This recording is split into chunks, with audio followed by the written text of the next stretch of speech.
자, 급발진 사고. 저번 주인가 저저번 주에 그것이 알고 싶다 해서 방송이 나왔습니다. 그리고 이 내용은 박병희 명장님께서 작년에도 재작년에도 수차례 다뤘던 내용입니다. 근데 신기하게 우리나라 언론사에서 이슈를 안 시키고 있어요. 이게 분명히 이슈가 될 만한 내용이거든요.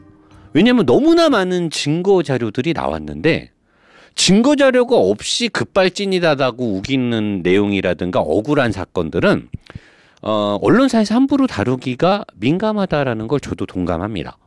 근데 이번에 이 부산 간만동 2016년도인가 15년도에 났던 이 사고는 굉장히 증거 자료가 많아요. 피해자 측에서 제출한 자료가 130건이 넘어요. 법원에 제출한 자료, 증거 자료가. 근데 1심 판결에서 완전 패소에 가까운 내용으로 판결이 나왔어요. 굉장히 의아한 판결이 나왔단 말이에요. 국내 시장 점유율 80% 이상을 갖고 있는 현대기아자동차의 차량이 급발진으로 손해배상 청구를 당한 적이 없던 걸로 저는 알고 있어요. 저도 모르는 게 있을지는 모르겠으나 제가 지금까지 검색을 해보고 제 주위에서 또는 제가 자동차 쪽에 오래 종사를 하고 있는데 우리나라의 80%가 넘는 시장 점유율 1년에 국내에서 160만 대 가까이 차를 판매하는 그 회사가 지금까지 얼마나 많은 차를 팔았습니까? 수천만 대를 팔았어요. 근데 아직까지는 대한민국에서 급발진 사고로 그 제조사가 돈을 물어주거나 문제가 됐던 적을 저는 본 적이 없어요. 자, 그렇다면 먼저 급발진 사고 원인. 여러분들 급발진 많이 알잖아요. 왱 해갖고 갖다 팍 꼬라박고. 근데 대부분의 급발진 사고 중에 고령 운전자나 또는 여자 또는 초보 남자 운전자분들이 조작 미스에 의해서 나는 급발진 사고도 상당 부분 많다는 부분, 그건 우리가 인정을 하고 또는 그런 부분도 있다라고 생각을 해요. 모든 사고가 급발진은 아니에요. 상당 부분 조작 미스에 의한 급발진 사고도 되게 많습니다. 하지만 실제로 급발진 사고가 많이 있고 유럽에서도 미국에서도 급발진으로 손해배상을 해준 사건들이 꽤 있습니다. 자, 급발진 사고 원인 뭐가 있을까? 대부분은 ECU, 엘렉트로닉 컨트롤 유니트라고 해서 우리 컴퓨터 알잖아요. 메인보드. ECU의 컨트롤 불량으로 이게 가장 많아요. 전자기장의 오류가 가장 많고요. 엑셀레이터도 밟으면 옛날에는 와이어가 연결돼 갖고 드로틀 밸브가 이 철사가 연결돼서 밟은 만큼 열리는데 지금은 엑셀레이터도 센서가 있어요. 모듈 센서가 있어서 엑셀레이터를 밟으면 모듈 센서의 개폐량에 따라서 드로틀 밸브의 전자 모터가 자동으로 드로틀 밸브 공기와 연료에 들어가는 양을 조절해 주는 것들이 전자적으로 움직이는데 여기에 센서 불량으로도 급발진이 일어나죠. 근데 일단은 전체 급발진 사건의 약 한 70~80% 가까이가 전자계통의 오류라고 보면 돼요.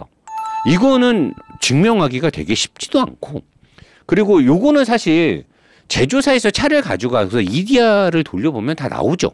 전자기적에 오류가 있다는 건 잡을 수가 있는데 우리나라는 아직까지 제조사에서 그런 내용을 공개를 안 하기 때문에 알기가 되게 어렵죠.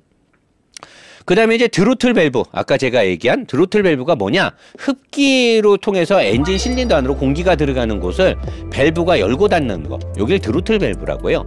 여기에 이제 액추에이터 불량, 엑셀레이터는 운전석에서 악셀을 밟았을 때 그 모듈에 의해서 악셀의 밟는 양을 측정해 주는 거고, 드로틀 밸브의 액추에이터는 여기서 이걸 열고 닫는 모듈인데 얘가 또 문제가 일으키면 열리면서 과다 공기가 들어가면서 문제가 될 수도 있죠.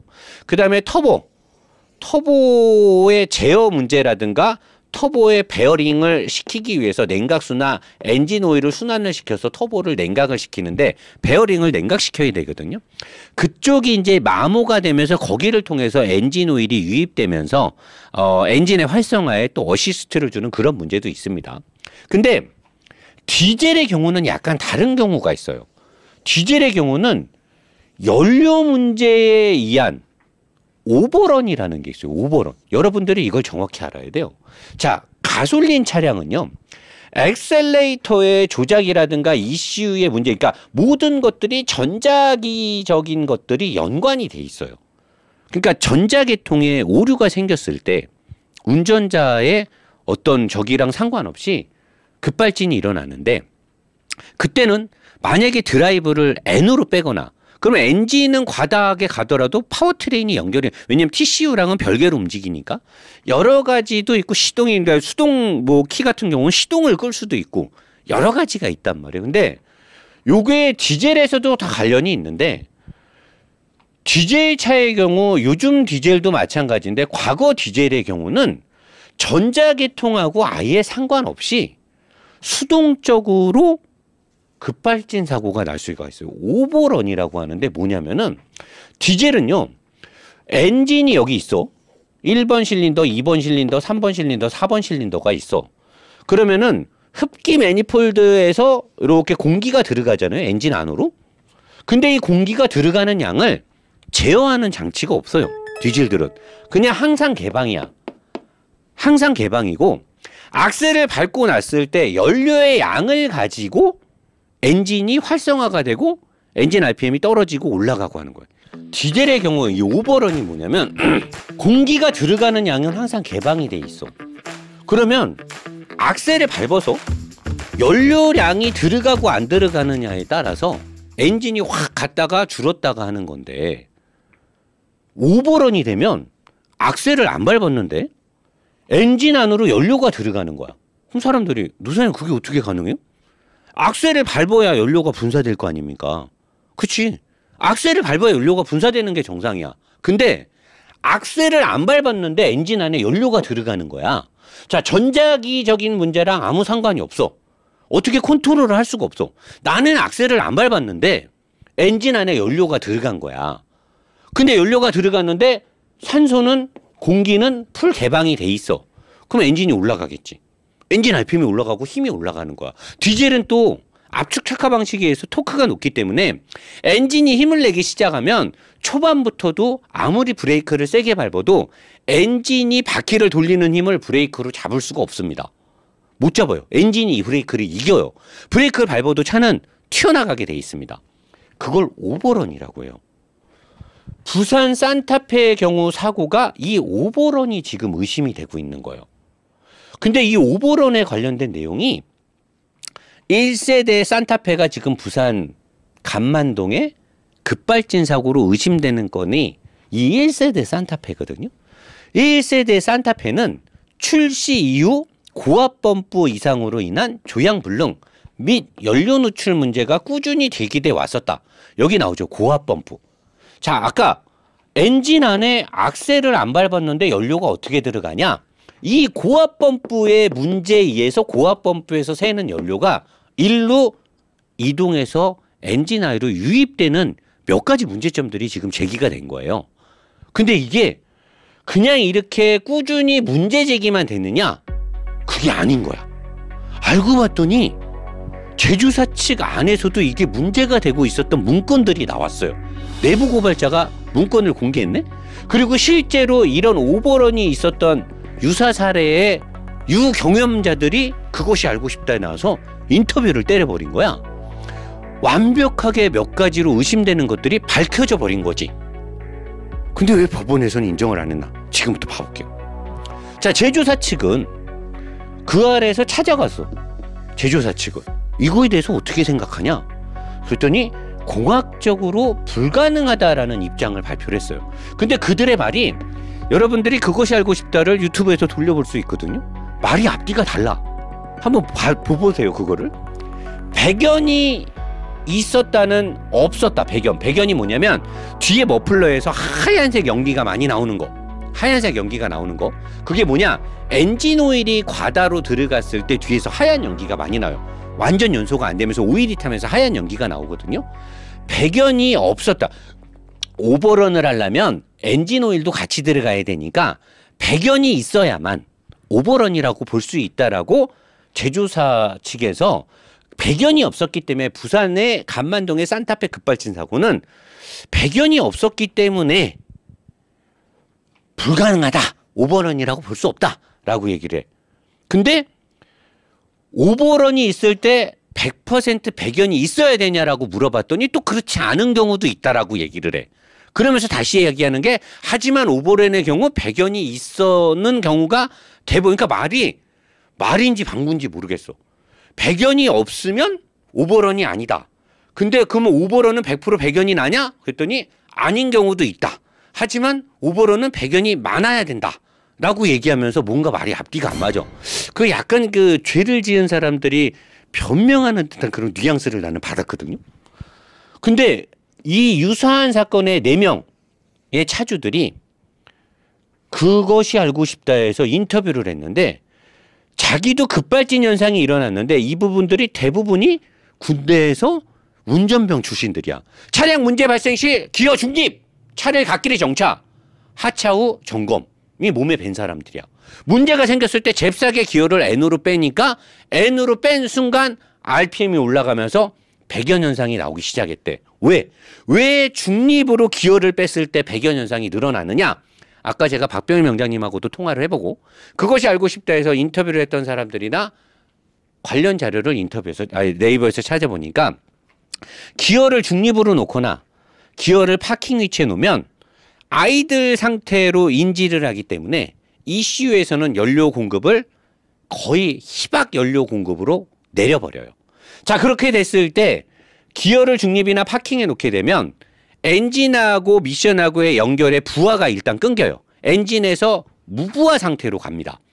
미션 쪽으로 토크 컨버터의 유체 연결이 끊어지기 때문에 엔진이 무부하 상태로 되기 때문에 RPM이 올라가기가 되게 쉬워져요. 그 상태에서 중립이나 파킹에서는 연료 공급에 대한 아이들 공회전비만큼의 희박 연료 분사를 하기 때문에 그랬을 때는 엔진 안으로 오일이 유입되면 오일이 악셀을 전개했을 때나 기어가 드라이브에 들어가 있을 때보다 엔진 안으로 들어가는 연료 대비 오일의 양이 많아지기 때문에 엔진의 부하가 덜 걸리고 오일의 혼합량이 더 많아지기 때문에 오버런 시에 백화 현상이 훨씬 더 쉽게 난다는 것들이 굉장히 쉽게 증명이 돼요. 그리고 이 차주분들이 자기가 급발진 현상이 일어날 때 기어를 중립에 놓고 갓길로 뺐을 때까지는 백화 현상이 없었는데 엔진을 중립에 놓고 갓길에 세우고 보니까 그 뒤로 백화 현상이 났다는 분들의 인터뷰 내용도 있어요. 자, 이런 것들을 물어봤을 때 답변이 제대로 안 나와요. 자, 부산의 산타페의 급발진 사고를 제가 의심하는 부분은 터보 베어링의 간극 오래됐는데 이 부분에도 문제가 있을 수 있고요. 블랙박스에 녹음되어 있는 내용, 거기에서 엔진 소리의 이상 증상, 엔진의 진동으로 인해서 블랙박스 화면이 흔들리고 엔진의 부조가 정상적이지 않은 부조 현상. 왜? 오일이 유입되면서 엔진이 연소하게 되니까 엔진이 완전 연소를 하지 않으니까 엔진이 이제 부조가 생기기 시작하죠. 출발 전에 시장 앞에서 그런 현상이 보여요. 실린더 벽 사이로 밸브 간극으로 헤드에서 오일과 연료가 유입이 되고 디젤 엔진 특성상 드로틀 밸브 개폐 의미가 없이 이쪽으로 과다 연료가 섞여 있는 오일이 실린더 안으로 들어가게 됐을 때 또는 밸브 쪽을 통해서 위에서 캠축을 통해서 오일이 들어갔을 때 근데 이 오일이 이미 연료를 많이 머금고 있는 경우에 오버런이나 급발진으로 엔진이 미친 듯이 날뛸 수 있는 여러 가지 이상 징후가 너무나 기초 설계 엔진 구조로 봤을 때 너무나 가능한 내용이 많다라는 거죠. 사고 차량 제조사의 내부 문건이 내부 고발 자료가 들어온 거예요. 제가 그래서 그거를 인용해서 그것이 알고 싶다에 나왔던 내용을 토대로 여기에 함축적으로 여러분들이 이해하기 쉽게 써놨어요. 구형 산타페 VGT 엔진 또는 동일 엔진이 장착된 차량 고압 펌프 플랜지 볼트 풀림에 의한 이 고압 펌프가 뭐냐면요. 엔진이 이렇게 있으면 디젤이니까 고압으로 연료를 분사해야 되잖아요. 연료 탱크에서 여기 연료야. 연료 펌프가 연료를 이쪽으로 보내잖아요. 그러면 이 앞쪽에 있는 고압 펌프에서 엔진에 힘을 연결해서 펌프가 고압을 형성시켜서 연료를 엔진에다가 고압 레일을 통해서 뿌리는 거예요. 고압으로. 몇 바 해갖고 고압으로 CRDI 엔진 뭐 여러 개 말하잖아요. 이 고압 펌프가 연료를 압축을 확 해가지고 고압으로 우리 주사기 인젝션으로 뿌리듯이 뿌리는 거예요. 근데 이 고압 펌프로 연료가 들어가잖아요. 그리고 여기서 압력을 이빠이 높여가지고 엔진 안에다 이제 뿌리는 건데 고압 펌프 플랜지 볼트 풀림에 의한 연료 누유가 발생을 한다. 그로 인해 가속 현상이 발생 가능하다. 제조사 내부 문건에는 플랜지 볼트 풀림은 헤드부 누유와 달리 수리 비용 및 운행 중 사고 등 안전상 심각한 품질 문제이므로 신중한 접근이 필요하다는 제조사 측의 내부 문건이 공개가 된 거예요. 자, 어떻게 되냐면요. 이들은 자신들이 만든 자동차에 제작 결함이 있었다는 걸 인지한 것으로 지금 보여져요. 이 내부 문건에 명확하게 저게 표시가 돼 있단 말이에요. 그리고 1세대 산타페 출시 이후 고압 펌프 이상으로 인한 조향불능 및 연료 누출 문제가 꾸준히 제기되고 왔었고 이런 증상을 느낀 유사 사건의 운전자들이 많아요. 자, 근데 이 고압 펌프에서 연료가 누출되면 이 연료가 바깥으로 그냥 흐르거나 그러면 되는데 이 엔진의 특성이 뭐가 있냐면 요 안으로 연료가 들어가요. 근데 이 들어간 연료가 이 밑에 엔진 오일이 있잖아요. 이 엔진 오일에 오일이 들어가는 거예요. 엔진 오일로 이 연료가 들어가는 거야. 그러니까 엔진 오일이 양이 많아지는 거야. 연료가 계속 섞이면서. 근데 일정 부분 이상이 올라가게 되면 오일 펌프가 오일을 팍 펌핑을 해갖고 엔진 여러 군데다 오일을 막 뿌린단 말이야. 그리고 피스톤이 왔다 내려갔다 올라갔다 내려갔다 하면서 오일이 따라 올라갔다 내려갔다 올라갔다 내려갔다 하면서 넣었다 뺐다 하루 3번. 그건 아니고 어쨌든 오일이 올라갔다 내려갔다 하는데 이 오일이 올라갔다 내려갔다 하는데 이 오일 안에 연료가 섞여 있는 거예요. 연료가 어느 정도 적게 섞여 있을 때는 문제가 안 되는데 연료가 많이 섞여 있게 되면 아까 제가 여기서 얘기했잖아요.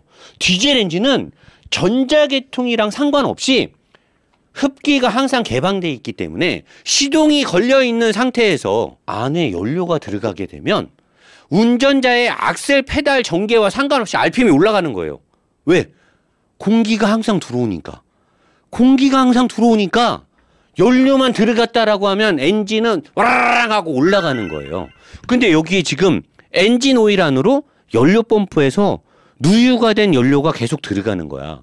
근데 이거를 제조사가 내부 문건에서 플랜지 볼트 풀림, 여기 플랜지가 여길 말하는 거예요. 고압 펌프의 플랜지 볼트 풀림은 심각한 품질 문제, 신중한 접근. 지들이 알고 있는 거야. 지들이 다 알고 있어요. 그리고 이미 이런 것들에 대해서 문제제기를 하는 사람들이 많았던 거야.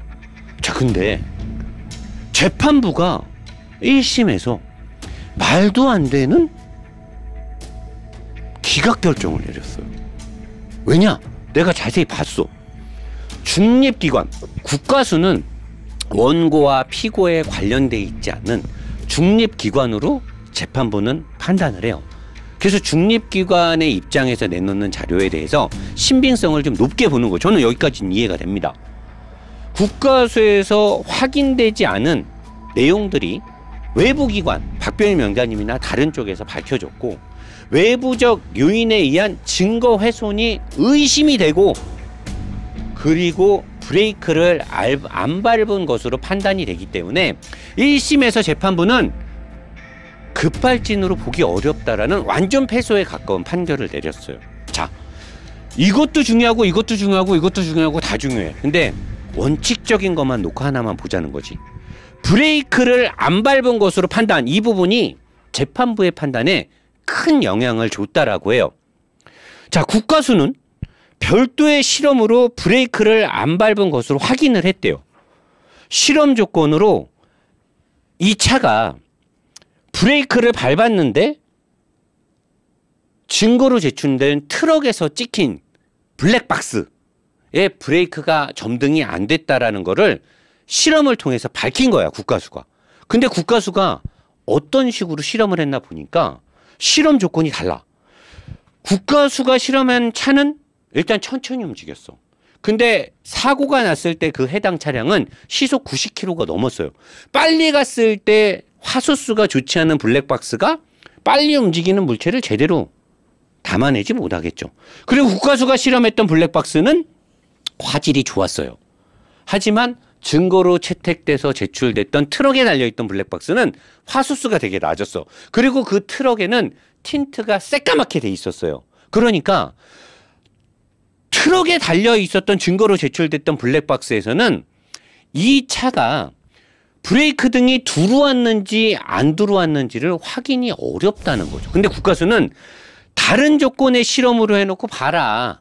이렇게 하면 원래는 들어오는 게 보인다라는 식으로 증거 자료가 제출이 된 거. 저는 이게 좀 말이 안 돼요. 근데 그 당시에 가장 사고에 가까운 곳에서 목격한 식당에서 목격자 진술을 한 사람은 브레이크 등이 점등된 걸 자기가 봤다고 그래요. 나는 그것이 알고 싶다에서 보면 브레이크 등이 점등되지 않은 것으로 보인다는 거는 이 실험은 다시 공정하게 실험이 돼야 된다고 보는 입장이고요. 자, 재판부의 판단에서 브레이크를 안 밟은 것으로 판단이 되기 때문에 급발진으로 볼 수 없다. 라고 판결에 상당 부분 이것도 영향을 많이 준 것으로 보여요. 근데 중요한 건 뭐냐.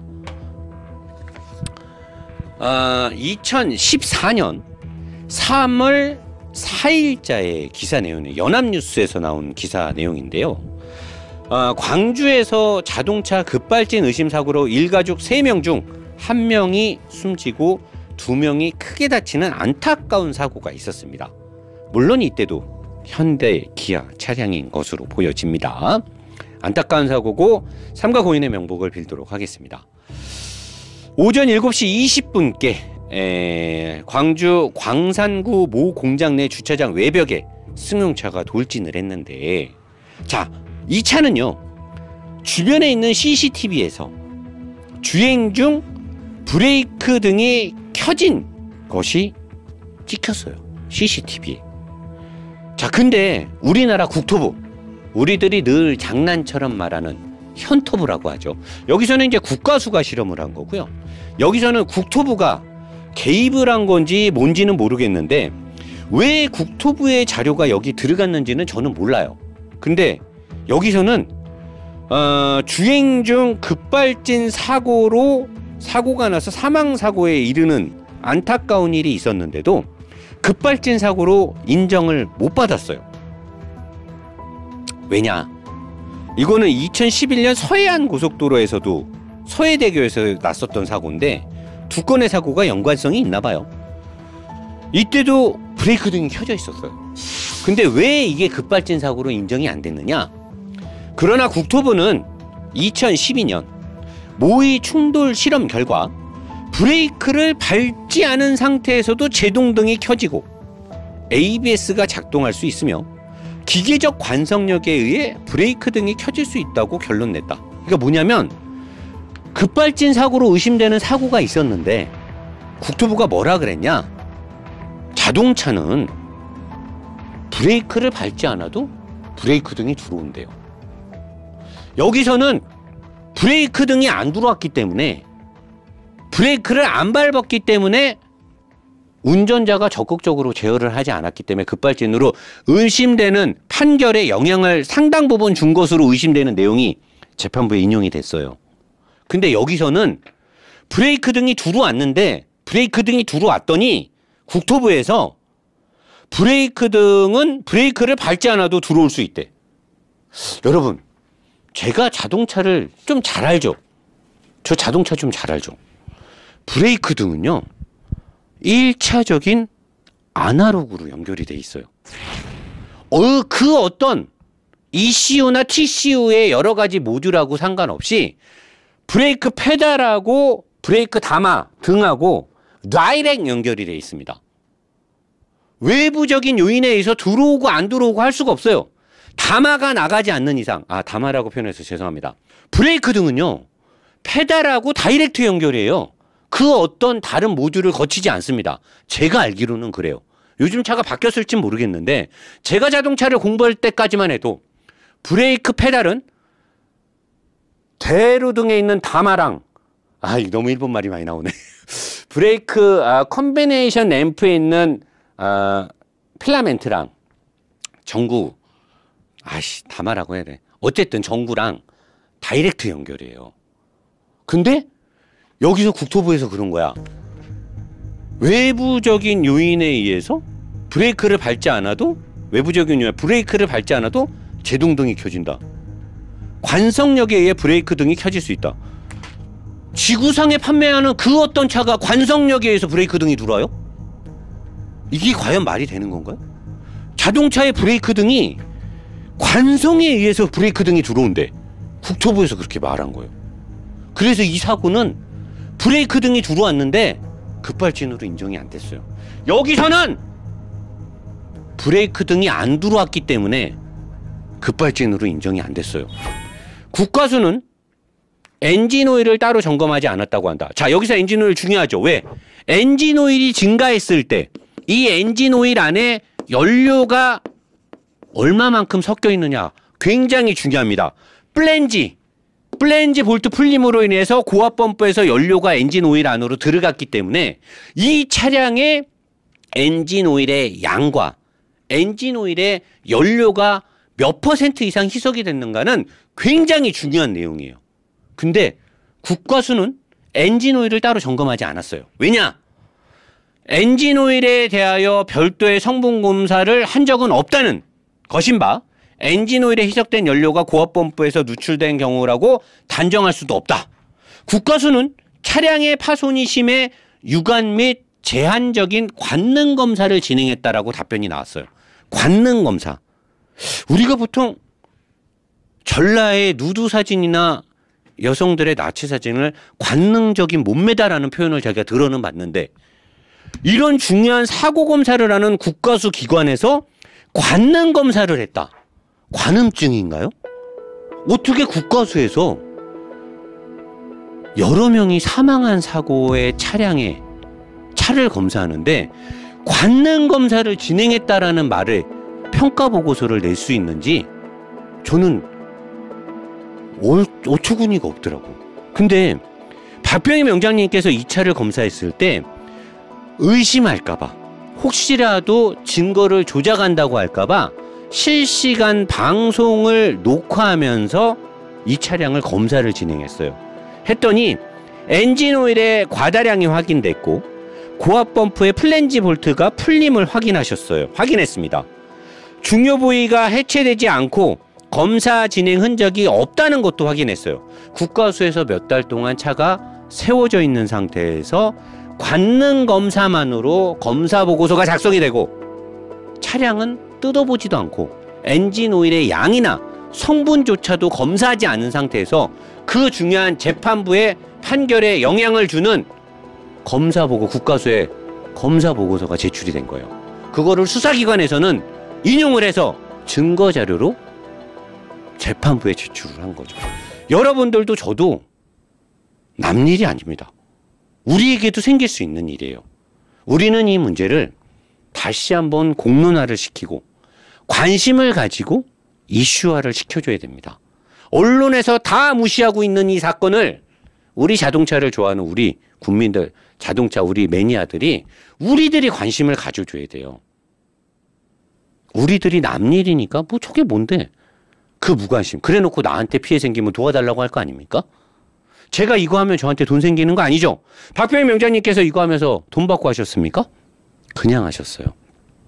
여러분들이 관심을 가져주시고 이게 다시 이슈가 돼서 명장님과 제가 다시 한번 이 사건을 더 파헤치고 들어가 봐야 되지 않나 라고 생각을 합니다. 여러분들이 많은 관심을 가져줬으면 좋겠습니다.